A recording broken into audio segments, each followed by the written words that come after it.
దీన్ని గ్లైడర్ అంటారండి ఫ్రెండ్స్. ఇది గ్లైడర్. గ్లైడర్ అంటే ఇంజిన్ లేని విమానము, గ్లైడర్. ఇది రాకెట్. రాకెట్ రాకెట్ ఇది నిటారుగా ఆకాశంలోకి వెళ్ళిపోతుంది. దీన్ని ఆకాశ బాణము అంటారు. రాకెట్ రాకెట్ ఆకాశ బాణము.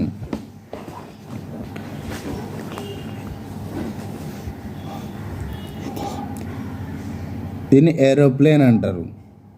ఏరోప్లేన్ విమానము. ఏరోప్లేన్ విమానము. దీన్ని హెలికాప్టర్ అంటారు. పైన రెక్కలు ఉన్నాయి కదండి, హెలికాప్టర్. హెలికాప్టర్ ఇది దీన్ని కూడా విమానమే అంటారు. దీనికి ఏరోప్లేన్కి డిఫరెన్స్ ఏంటంటే ఇది నిటారుగా అక్కడే లేచి నిటారుగా ఎక్కడ కావాలంటే అక్కడ దిగుతుంది. దీనికి పైన రెక్కలు ఉంటాయి. దీన్ని హెలికాప్టర్ అంటారు. హెలికాప్టర్. ఇది కైట్ గాలిపటము. ఇవన్నీ ఆకాశంలో ఎగిరేవి. Thank you friends.